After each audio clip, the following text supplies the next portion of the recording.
92.7 big FM का मैं हूं आरजे योगी। हर रात आपसे मुलाकात होती है मेरी 10 से 12। लेकिन इस वक्त जैसा हालात है, क्योंकि पेंडेमिक हर तरफ है और बाहर निकलो तो दिक्कत, ना निकलो तो ज्यादा दिक्कत है लोगों को। बट हाँ, इसीलिए फेस टू फेस मिलना थोड़ा सा मुश्किल है। इसीलिए आपसे मिलने के लिए बिग स्पॉटलाइट में मैं हाजिर हूँ। और मेरे साथ आज एक बहुत ही खास मेहमान है, फ्रंट लाइन वॉरियर भी कहा जाता है इन लोगों को। तो उन्हीं में से एक मेरे साथ हैं डॉक्टर अरुण एंटनी, वेंकटेश्वर हॉस्पिटल दिल्ली से हैं, department of urology and renal transplant. Welcome to big spotlight doctor Antony. Thank you, Yogi. It's a pleasure, and I'm humbled by your words. Thank you. Thanks a lot. सबसे पहले मैं जानना चाहूंगा आपसे, आप अपने एक्सपीरियंस के बारे में हमें बताएं और बताएं what all you are doing these days. Yogi, you're talking about my experience और आजकल हम क्या कर रहे हैं? You want to know that? आपका personal experience since when you Yeah, are in this profession. Yogi profession में तो काफी टाइम हो गए, अभी 20 years हो गए हैं, ठीक है। So I am a urologist and renal transplant surgeon.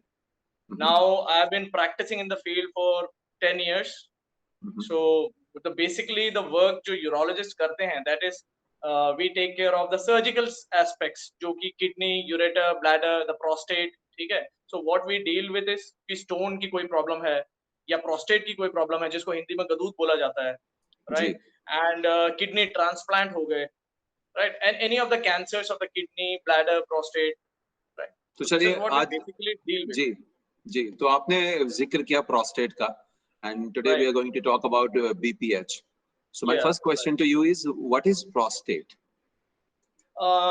See, Yogi, prostate is an accessory male sexual organ. यानी कि ये एक ऐसा ऑर्गन है जो एक तो पहली बात जो मैंने पहला सेंटेंस बोला, it's an accessory male sexual organ, यानी कि ये लेडीज में होता ही नहीं, it's strictly an organ of the females, ठीक है। Now I have drawn up something so that you understand where exactly this is located. जैसे कि if you can see this, ठीक है, ये दो किडनी है, यस, ये दोनों जो पेशाब बना रही है, ये पेशाब के थैले तक पहुंच रही है, ठीक है ना, via this pipe which is known as the ureter, right. और ये जो पेशाब के थैले में जो पेशाब बन गया, वो लिंग के रास्ते बाहर जा रहा है। Here I have darkened up something, can you see that? Yes I can. That is the prostate, ठीक है। तो ये जो प्रोस्टेट है, ये ब्लैडर के नीचे है, पेशाब के रास्ते, जिसको मेडिकली यूरेथ्रा बोला जाता है, उसके अराउंड रहता है। So what happens is this: any male who is born, even at birth, they have a prostate, which is of a very small size at that time, अखरोट जितना होता है। धीरे धीरे with age ये बड़ा होता रहता है, ठीक है। So every male on earth has this. You have it, I have it, everyone has it. All right. So if I'd ask you कि जो प्रोस्टेट की डिजीज कंडीशंस हैं, वो कौन सी होती हैं, कॉमन कंडीशंस की अगर बात करें तो? देखिए, जो सबसे कॉमन कंडीशन है वो तो बीपीएच है, यानी बिनाइन प्रोस्टेटिक हाइपरप्लेसिया बोला जाता है। ये एज रिलेटेड एनलार्जमेंट है, जैसे जैसे आपकी एजिंग होती रहती है, आपका प्रोस्टेट बड़ा होता रहता है, ठीक है। तो ये तो अबव द एज ऑफ 80 जब पहुंचते हैं, तो ऑलमोस्ट 90% पेशेंट्स को ये होता ही है, ठीक है। लेकिन दूसरी और जो रेयर कंडीशन है, उसमें आता है प्रोस्टेट का कैंसर। मतलब रेयर तो नहीं बोलना चाहिए, बट इट इज मतलब less than BPH. BPH is the most common. उसके बाद आता है prostate cancer, and finally there is condition known as prostatitis, जो कि दो तरह का होता है, अक्यूट एंड क्रॉनिक।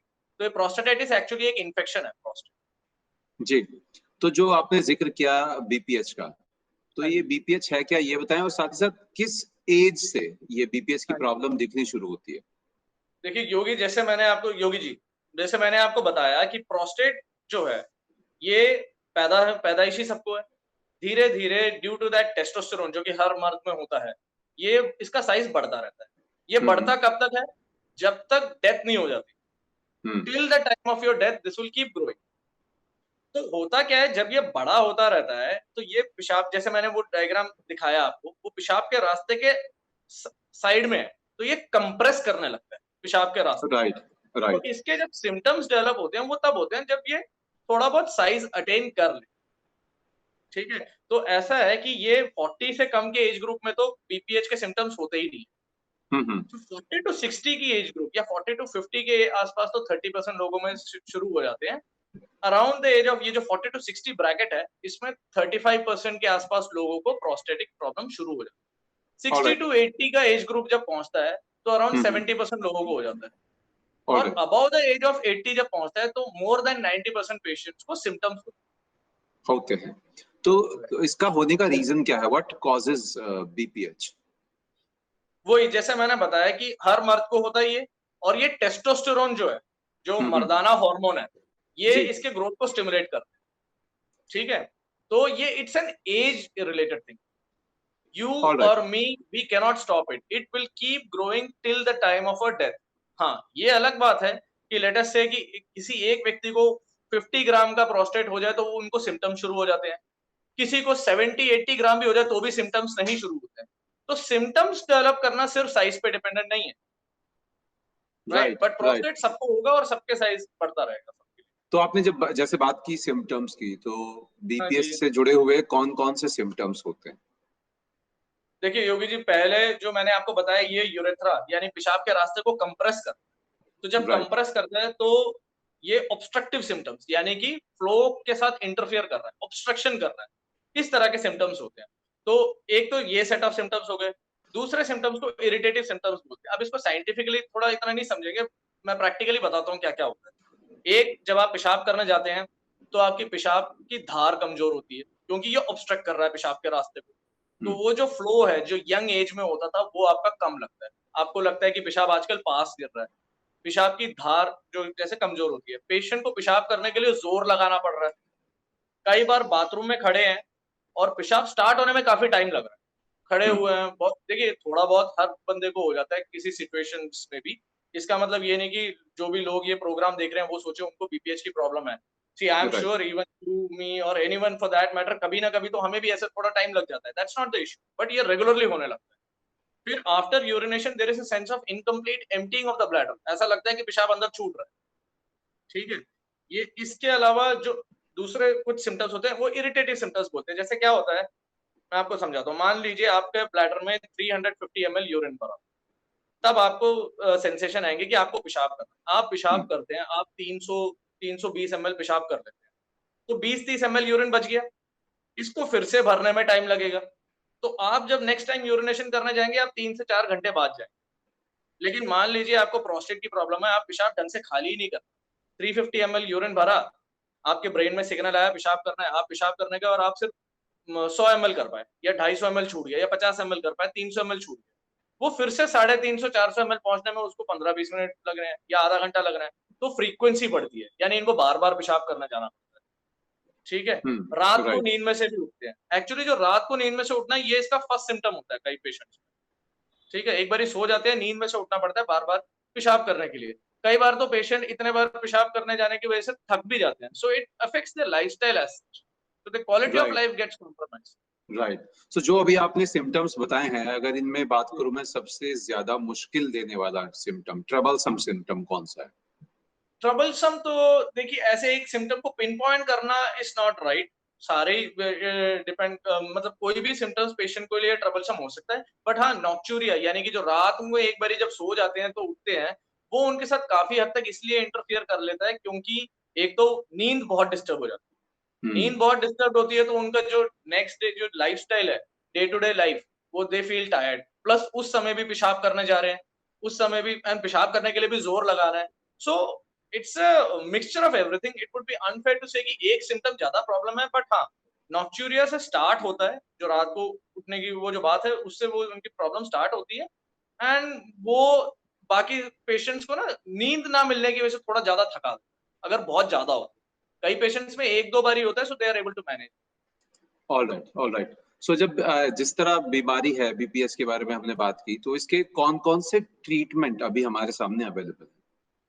राइट, जो इसमें देखिए, जो एक कुछ तो आप लाइफस्टाइल चेंजेस कर सकते हैं। जैसे कि कुछ पेशेंट्स को रात में जब ये उठने पेशाब करने के लिए उठना पड़ता है, इसमें एक चीज वो कर सकते हैं कि रात में जब सोने से पहले अप्रोक्सीमेटली 3 घंटे पहले से अपना फ्लूइड इंटेक कम और ना के बराबर कर दें, बेस्ट है।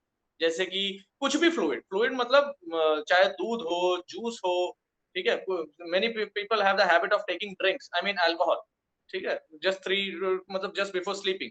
सो इस तरह की चीजें कम करें, 3 घंटे पहले हर तरह के फ्लूइड्स को कम करें। एब्सोल्युटली नेसेसरी जो है मान लीजिए आपको कोई दवाई खानी है, उसके लिए 1/4 ग्लास पानी यूज कर लिया, इस तरह से आपके थोड़े सिम्टम्स में फर्क पड़ेगा। दूसरा क्या है, अगर पेशेंट्स कॉन्स्टिपेटेड हो तो भी उनको ये दिक्कत हो सकती है, तो they have to tackle that issue of constipation. For that if they want to consult gastroenterologist या any physician for that matter, वो भी उनको करना पड़ेगा कि कॉन्स्टिपेशन इतने टाइम से क्यों चल रहा है, इट्स अ प्रोलॉन्ग कॉन्स्टिपेशन, क्योंकि कॉन्स्टिपेशन इन सिम्टम्स को बढ़ाएगा। तो ये तो राइट। हो गए बेसिक थोड़े लाइफस्टाइल चेंज। इसके अलावा जो इसका ट्रीटमेंट होता है वो होता है मेडिकल एंड सर्जिकल। ठीक है, मेडिकल ट्रीटमेंट में पेशेंट्स को कुछ दवाइयां दी जाती है, और ये दवाई आज वाया दिस प्लेटफॉर्म मैं एक चीज एम्फसाइज करना चाहता हूँ, because I see many times patients coming, बहुत ज्यादा प्रॉब्लम होती है इसमें, वो ये है कि पेशेंट्स को यही नहीं पता होता कि ये दवाइयां लाइफ लॉन्ग चलेंगी। तो ये बहुत कॉमन है, इट्स नॉट कि ये मैं कोई रेयर इंस्टेंस बता रहा हूँ। अगर मेरे को ओपीडी में 10 पेशेंट मिलते हैं बीपीएच के, 7 पेशेंट्स को यही नहीं पता दवाइयां लाइफ लॉन्ग खानी। व्हाट हैपेंस इज दैट आप पेशेंट्स को दवाई पे स्टार्ट करते हैं और आप पेशेंट्स को फॉलो पे रखते हैं। अगर पेशेंट्स के सिम्टम इंप्रूव कर रहे हैं, then they don't need a surgery, वो दवाई पे अपनी जिंदगी निकाल सकते हैं, बट उनको बीच बीच में फॉलो पे आना पड़ता है। होता क्या है, पेशेंट्स को ये अवेयरनेस नहीं मिलती है, बिकॉज द फिजिशियन और the person who is treating them has not conveyed this to the patient. ठीक है, either due to a lack of time, या patient did not ask, I don't know कि ये miscommunication क्यों हो रहा है, तो पेशेंट को ये पता नहीं होता है। और पेशेंट को लगता है कि दवाई खाने के बाद पेशेंट का फ्लो इंप्रूव कर जाता है, सो पेशेंट फील्स कि अब मैं ठीक हूँ। आपको ये समझना जरूरी है कि वो आपका फ्लो इंप्रूव इन दवाइयों की वजह से हो। The moment you stop this medicine, your flow is again going to deteriorate, and you are again going to go back to that poor flow, and these symptoms are going to recover. Right. तो ये improvement ही दवाइयों की वजह से, ये concept ही नहीं है। Patients बहुत बारी 6-7 महीने के लिए दवाई छोड़ देते हैं, 6-7 महीने तो निकल जाते हैं, then again the same symptom start, then they come, then I need to tell them कि ये लाइफ लॉन्ग खाना है। तो ये अगर जो भी आपके व्यूअर्स हैं योगी जी, ये सबसे जो आज का जो मोस्ट इंपॉर्टेंट मैसेज मैं देना चाह रहा हूँ सबको, वो ये है कि जो इसकी दवाइयां होती है, अगर आप दवाइयों से रेस्पॉन्ड कर रहे हैं तो वो लाइफ लॉन्ग चलेंगी। होता क्या है, many times what happens, patients ऐसा भी करते हैं कि डॉक्टर साहब आपने तो 3 महीने की दवाई लिखी थी, 3 महीने के बाद आपने टेस्ट करवा के आने को बोला था, हम फिर इधर बिजी हो गए, उधर बिजी हो गए। ठीक है, आप बिजी हो गए, जैसे अभी कोविड के चक्कर में भी बहुत पेशेंट्स नहीं आ पाए, बिल्कुल। डज नॉट मैटर, आप नहीं आ पाए, आप 6 महीने बाद आ रहे हैं, 6 महीने के लिए आप दवाई कंटिन्यू रखें, उसके बाद देख लेंगे कि आपने दवाई से रेस्पॉन्ड नहीं किया तो कोई सर्जरी की जरूरत है तो वो तब बात करेंगे, लेकिन तब तक आप दवाई कंटिन्यू रखें। ये जी सबसे इंपॉर्टेंट मैसेज है आज मेरी तरफ जी से। एंड देन जी। फाइनल ऑफ कोर्स तो सर्जरी है, उसमें सर्जरी के नाम से इतना घबराने की जरूरत नहीं है, ये एंडोस्कोपिक सर्जरी होती है। तो ये 2 तरीके से हो सकती है, TURP और लेजर, ये दोनों ही दूरबीन ही है, यानी एंडोस्कोपिक है, नॉट इवन सिंगल स्कार। ठीक है, सो पेशेंट्स को लगता है कि कहीं जस्ट ओपन देम अप, जैसे कि कन्वेंशनल सर्जरी होती है, नो, आजकल टेक्नोलॉजी बहुत हाई एंड हो गई है, एडवांस्ड हो गई है, किसी तरह का कोई इंसिशन नहीं है। घर पे अगर पेशेंट सब्जी काटता है, चक्कू उंगली पे लग जाती है, उसमें बड़ा स्कार मिल जाएगा, ये प्योरली स्कारलेस सर्जरी रहेगी। So it's an absolutely scarless surgery. 75% of my patients get discharged the next day. बाकी 25% next to next day. तो maximum admission 3 दिन का होता है, 3 दिन में आपका डिस्चार्ज हो जाएगा। So not an Perfect, issue with perfect, it. perfect. Yeah. So I'd like to ask you the last question for the day. Right, sure. कि जैसा अभी कोरोना वायरस का टाइम है, पैंडेमिक है, तो कुछ Right. खास प्रिकॉशंस लेने की जरूरत है ड्यूरिंग दिस टाइम? देखिए, precautions तो pertaining to the prostate issue you are asking. Yes, yes. As such, there is no precautions pertaining to the prostate issue. But what I would suggest is, just like I mentioned 5 minutes back, if you are not able to visit your urologist because of this pandemic issue, then you just stick to that medicine unless and until you are really in trouble, तब तो आना पड़ेगा, क्योंकि इसमें जो एक emergency आ सकती है वो ये है कि one fine day you might just choke up completely, आप पेशाब कर ही नहीं पाओगे। ठीक है, in that case there is no option, then you have to come to the emergency. ठीक है, so now regarding the answer to your question, I would like to divide these patients into 2 subsets.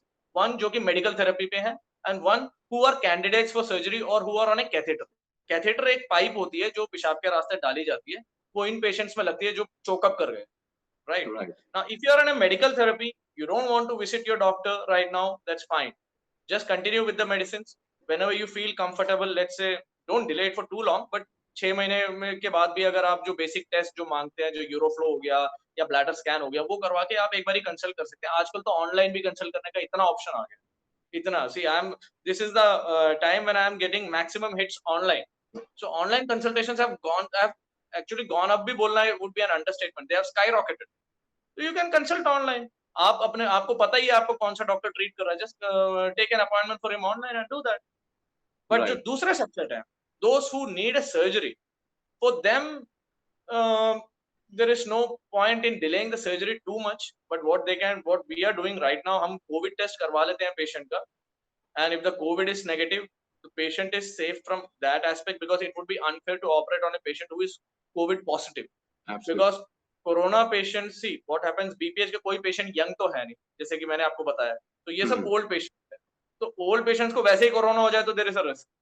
Now you are going to operate on them. So the first thing is कि patient का corona हो, ठीक है, so that this is confirm that he does not have this problem which increases his risk of mortality. Second, जो doctors हैं and the staff हैं, we wear the PP kits so that the transmission का chance कम रहे. एंड जैसे कि मैंने आपको बताया, 75% of my patients they get discharge the next day.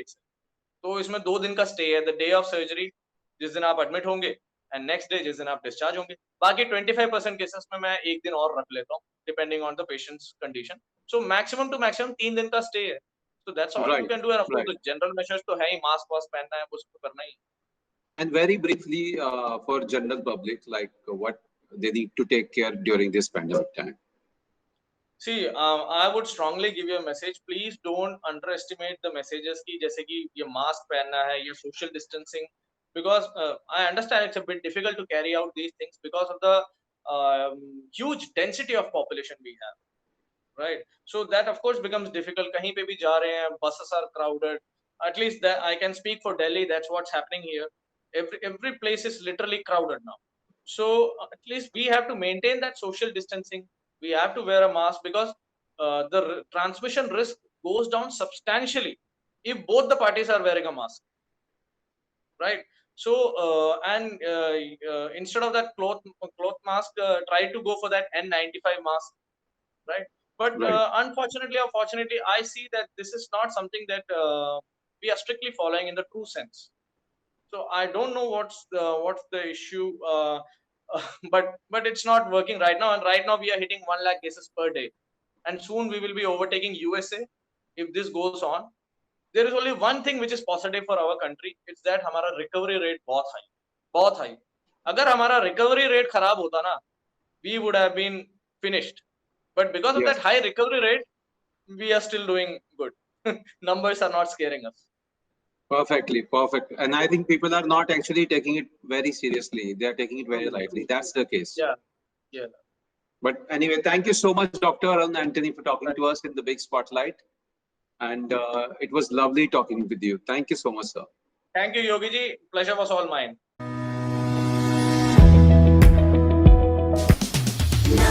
92